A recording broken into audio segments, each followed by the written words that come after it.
Hi there, welcome back, and we're talking about AEW, and we're talking about Grand Slam. So how did you like that? I think Grand Slam was awesome from top to bottom. None of the matches disappointed. My favorite had to be MJF. Second place would be Saraya. Yeah, I like that one too. And in Kingston, we did have two new titles. Yeah, the title changes? Yeah, title changes, yeah. Because we had Eddie Kingston won one of the ROH titles. And Ray Phoenix won the international title from John Moxley. I'm like, what? How does that happen? And Saraya match was pretty crazy because Tony Storm kissed Saraya in that match out of nowhere. He caught her by surprise. I know. She's like, what the heck? I almost pinned her. She almost got her, but she got out. Well, I'm glad Saraya won because I'm a big fan of Saraya, which she's not doing the Outcast gimmick. I'm a more fan of her solo career, let alone. Yeah, but it was funny, though, because I guess Tony Storm's not in the Outcast anymore. No, she's doing this like kind of knockout Marilyn Monroe kind of thing. Yeah, like she's like kind of crazy or something like that, too. So, yeah, I mean, so I'm... Now, can you imagine if MJF did that to Samoa Joe? Oh, my God. I don't think it would have been a little better. I think Samoa Joe would have like fucking started beating up MJF for real. Yeah, so then Saraya retained, but Tony Storm tried to do like she hit her with the shoes, and then she tried to get a heel on her. Yeah, her high heel, yeah. And then she had the turnbuckle. Oh yeah, that's right. But I want to put on one thing. So with the whole thing about when Finn Balor passed the briefcase to Damon Priest, and Finn Balor passed it the wrong way. It was too fast and everything. Well, Ruby Soho passed a spring hand to Saraya. It was a perfect pass. It was. It was nice speed, and Saraya was able to catch it. Yeah, it was just simultaneously just threw it, caught it, sprayed. It was so why couldn't Finn Balor do that? I don't know. It's crazy. They are. But then Tony Storm got the spray first, right? Yeah. I think. Then Ruby took it from her. Yeah, and then I'm like, oh my God. So Tony Storm tried to use all these things, but it didn't work out. Yeah, I think the only thing that worked out was the heel. It was pretty funny when I saw her roll in the ring. Like, you see that? She just randomly rolled in there. Yes. I was like, what is she doing? But I liked it when she had the shoes and then she had the heel on their back. Yeah. I see her like, what the heck is that in her back? And I go, oh, it's a heel. But yeah, I mean, they went back and forth, but unfortunately with Tony Storm's tricks, it worked against her, and Saraya got the win. Yeah. The crowd was rooting for Tony Storm. I don't know if you noticed that. They wanted Tony Storm to win. Okay. But I'm glad Saraya won. But the crowd was electric the entire time of the show. I actually did want Tony Storm to win too. Yeah. Really? Yeah, I really didn't. I don't know. I'm always going for the underdogs, so the ones nobody likes. So I'm always going for them. And most of the time, my fighter loses all the time. So. Yeah, but the crowd was electric the entire show. They were keeping the intensity and the noise up, and in all the matches, I think they were loud when MJF did that kangaroo kick. The kangaroo, yes. And then they were loud during Eddie Kingston's match also. And when Eddie won, the crowd went wild on that one. I know. I didn't expect Eddie to win. And they just took it all in from the crowd. But MJF, I mean, he retained. He beat Samoa Joe. They went back and forth a lot. Which was a tough one because there were moments where I thought he probably not going to have it. Yeah, because he really had MJF. He had him on his shoulders. He threw him down several times, and he landed on him. He put his head to the concrete when he didn't move. Yes. I'm like, I don't know how this is going to happen. But you're right. I thought MJF might lose, but no, he came back and picked up the shoulder and won, which was good. But like you said, like I actually thought he was going to go out too. Now, Adam Cole did show up for like closing moments on the match because it was very towards the end. Yeah, I think Samoa Joe had MJF in a headlock. Yeah. Then the ref was doing that arm thing where you count the 3 count. Yes. And he was on 2 already. He needs to the third one. It fell more than halfway. Yes, and I thought when the referee went like this, I thought the match was over. Yeah. I'm like, oh no, it ended. Like Samoa Joe's the winner. I know, it's just crazy, but Adam Cole helped out MJF win. To be honest, he helped him out. Yeah, by encouraging him. Yeah, like putting the ring. But did you see when Adam Cole jumped off to the ringside? Yeah. Did you see him limp? Yeah, I didn't see him jump, but I didn't see him limping. Yeah, I saw him when he jumped off. He kind of like tripped a little bit, and he looked back like, "What the hell was that?" Like, and then when he got in, he was limping. Yeah, and then I read reports there was that Adam Cole left the hospital with crutches. I bet he probably sprained his ankle or something. But yeah, it wasn't. I saw him when he fell, or tripped really. Yeah, and so yeah.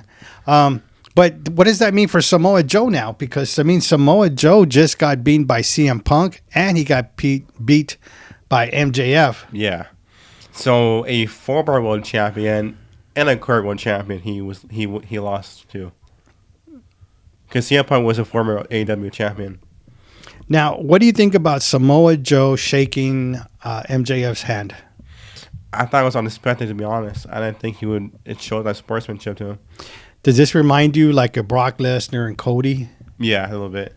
Right? Like it kind of like, like shake his hand. Like how often do they do that? You know, it's not something I see a lot. Yeah.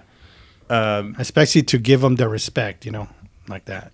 Yeah, I don't know if you caught this in Rey Fenix versus Jon Moxley, but Rey Fenix did his finisher on Jon Moxley. He put him for the 3 count. Jon Moxley's shoulders are on the mat. The ref counts to 2, and he stops the count unexpectedly. Yeah, because I'm like, he said like he twitched, but Jon Moxley never moved. No, and a report says that too. Like John never moved his shoulders up. No, and then they did it again right after that. Yeah, I think they botched the win. To be honest, I think so. Yeah, I think so. But that's Jon Moxley's fault. Yeah, because he kept his shoulders down. Like, what else is the referee supposed to do? Was John supposed to twitch? Was that part of the script? I don't know. Right? And that's kind of a question. Unless he did get a concussion and he was out, or like it looked like he was out. Yeah, because reports were saying that John thinks he suffered a mild concussion. Yeah. Yeah, so I don't know. Maybe the ref just wasn't supposed to do it, and he just stopped and said, "Hey, you're supposed to do something." That's true. And they went on, like it was just like one more move, and he's like, Jon Moxley probably said, or maybe gave him some type of signal and said, like, "I'm done." Now, the best thing of this whole thing was we were able to enjoy the show without having any backstage drama. Yeah. Well, not that we know of. Yeah, not that we know of, but yeah, there's no reports after that. It's crazy. It's like the most historic pay-per-view of all time. It's finally happens backstage. Yeah, that was the main thing that came out of that. But I think for then the Eddie Kingston's fight was pretty good. It started out outside the ring, and it took a while for them to even start the match. Yeah, that's right, because they were finally on the ramp, wasn't they? But look, I mean, Cesaro was outside the match. Like, he was ready to start it outside, like a street match or something? Yeah. And he was like, come on. But it didn't work out. No. And in his way, but... The crowd went wild with anyone. I was like, wow, they're loud. Guess he was a favorite, but... So what does that mean with Blackpool Combat Club? Because a lot of them are losing. Yeah. They're losing their matches. I mean, I don't see any dominant one in the Blackpool right now. Are they more dominant when there's numbers together? I think so, yeah. I'm like, what is going on here? Like, everybody's losing. Like, I know. Joe Samoa's losing. The Blackpool Combat Club's losing. What's going on here? I know. Like, everyone's losing right now. It's pretty bad. But I think something else. But like I said, every match is great. Saraya's match is great. There's a couple more in between matches. Oh yeah, did you see that video package with MJF? The video package? Yeah, with MJF, how he's walking out, and then Kid goes, "Down look, it's MJF," and MJF and there's something else between that. No, I didn't get to see that. I must have forwarded or something. Oh, and the Kid goes, "Down looks MJF," and I think the Kid goes like, "Go get him, champ," or something like that. That like a few things more that MJF like goes to the Kid's here. And then Kid goes, "Dad, am I adopted?" And just by saying you're adopted. Yeah, he did. What? Dad, you didn't tell me this. But what about Adam Cole when he goes to visit his friend in the hospital? I know. And then, that too. I watched how that. far are they going to take this? Because he was wrestling without a neck brace and nothing happened to him. Yeah. Because remember when Adam Cole came down the ring, he fell on his own, like pretend. Yeah. Like to fake it, and then now he's in the hospital. Like, what is that? I know. Like, how much is he gonna fake this thing? And doesn't Adam Cole watch the AEW to see what's going on? Does he ever watch his shows? I know. I'm like, if you watch his show, you can see what this guy's doing. And even the commentator pointed out he fell on purpose. It was like, I think it was Shivani that said that. Yeah, he did. I'm like, I don't know. This is just going too much. And then at the end, when he's like, Adam Cole's looking to the side, like, oh, I gotta go, and then the guy goes in the bed, just go. I'm like, oh my god, they're really playing this thing pretty good. So then he leaves, but for the matches, yeah, it was a pretty good card. They finally did something right. They finally did it right.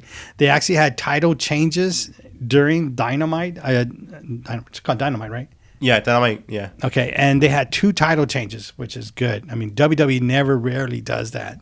No. It's only during pay-per-views that they change titles. So I thought that was pretty good. But for the most part, let's see if AEW could keep this up. I know.